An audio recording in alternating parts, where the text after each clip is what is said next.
Ya udah, kalau undang-undang sudah jadi, kan bisa diuji ke MK. Gitu aja kok repot sih.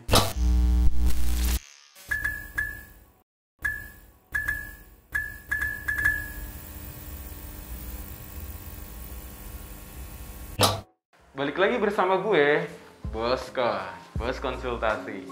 Pada kesempatan kali ini, Boskon mau menyampaikan terkait isu yang lagi benar-benar panas di negeri ini, Sob. Apa itu? Tentang Omnibus Law. Nah, tapi yang paling penting di sini, Boskon mau menyampaikan baik kulit maupun isinya, agar semua sohib justice dimanapun kalian berada, kalian benar-benar bisa paham dan tahu secara hukum. Terlansir dari cnbcindonesia.com, Zong, ternyata DPR RI mengklaim bahwa draft yang tersebar di masyarakat bukanlah draft final, Sob. Aduh, kita lanjut ya. Nah, di CNBC menyatakan atau terlansir bahwa anggota DPR RI menegaskan atau wakil badan legislasi di Balik, yaitu siapa? Yaitu Ahmad Baidowi. Ia menyatakan bahwa draft RUU Cipta Kerja atau Omnibus Law yang tersebar di masyarakat bukanlah draft final, Sob. Boskon ngerti kok apa yang kalian rasain. Tapi ingat ya, di sini Boskon ingin menjelaskan agar kalian paham secara utuh baik apa, baik dari aspek materi maupun formil. Oke? Tapi tenang dulu, Sob.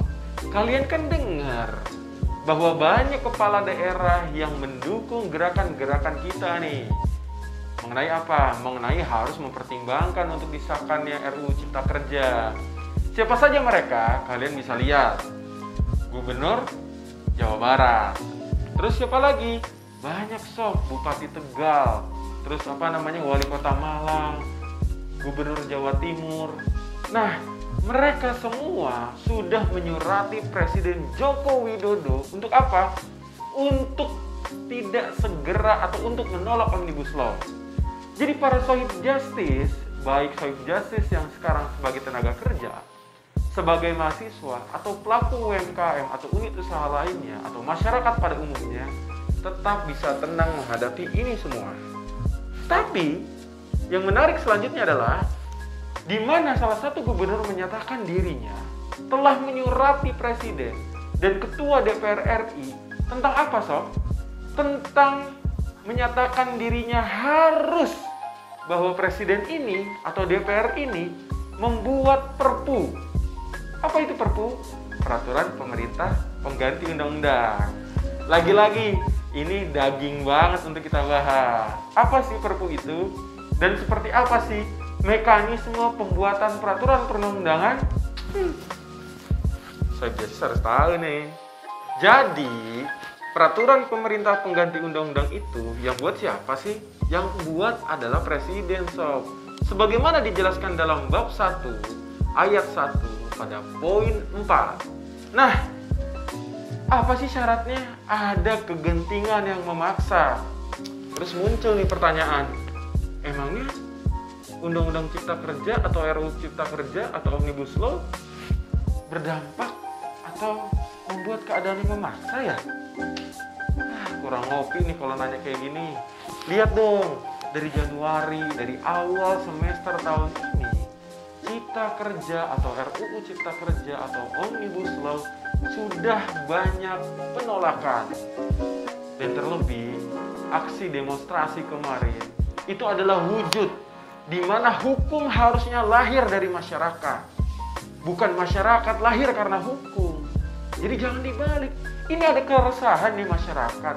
Harusnya pemerintah atau pemangku kebijakan melihat bahwa banyaknya orang yang turun ke jalanan karena ada sesuatu hal. Ada poin-poin yang mungkin tidak setuju. Tinggal bagaimana caranya nih ini semua bisa terselesaikan. Tapi yang lebih penting, yang sering sekali masyarakat ini nggak paham, atau nggak tahu sih lebih tepatnya, makanya dibuat tahu sama Boskon. Apa itu? Kadang juga masih ada nih sisi-sisi atau sektor-sektor atau siapa ya, nggak boleh sebut nama lah ya, masyarakat yang mau menyalahkan mahasiswa yang turun ke jalan, masyarakat yang juga menyalahkan para tenaga kerja yang turun ke jalan. Bahkan ada masyarakat yang menyalahkan perwakilan rakyat di daerah yang turun ke jalan. Dan sering bilang bahwa ya udah, kalau undang-undang sudah jadi kan bisa diuji ke MK. Itu aja kok repot sih. Itu bukan solusinya.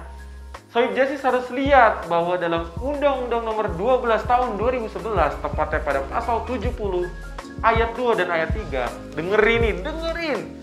Apa isinya? Isinya itu semua rancangan undang-undang yang dibuat oleh DPR RI ketika dalam proses perjalanannya memang dinyatakan tidak tepat, itu boleh ditarik kembali.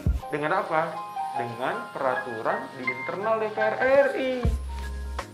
Yang terakhir, Sob, kenapa sih masyarakat akhirnya turun ke jalanan? Mahasiswa turun ke jalanan dan para tenaga kerja pun turun ke jalanan. Karena memang pada pasal 96 Undang-Undang 12 tahun 2011, di situ dinyatakan bahwa untuk memudah akses masyarakat dalam memberi masukan dalam pembentukan peraturan perundang-undangan, baik secara lisan maupun tulisan, diperbolehkan, Sob. Tapi ada penjelasan terakhirnya nih. Apa penjelasannya? Penjelasannya adalah setiap rancangan undang-undang masyarakat harus dimudahkan dalam mengaksesnya. Artinya, kalau dimudahkan, ini kan harus original semua yang dikasih tahu ke masyarakat. COVID-19 aja nggak ada yang KW kok. Nah, buat seluruh teman-teman Sohib Justice, teman-teman Boskon, dimanapun kalian berada, di daerah-daerah dimanapun, mau di Jawa, dari Sabang sampai Merauke, Boskon menghimbau, suarakan aspirasi kalian dengan tetap mematuhi rambu-rambu peraturan perundang-undangan. Dan terlebih, buat para semua yang masih bingung, misalkan terjerat hukum, dapat konsultasikan permasalahan kalian kepada siapa? Kepada mitra hukum terbaik, Boskon. Demikian yang dapat Boskon sampaikan.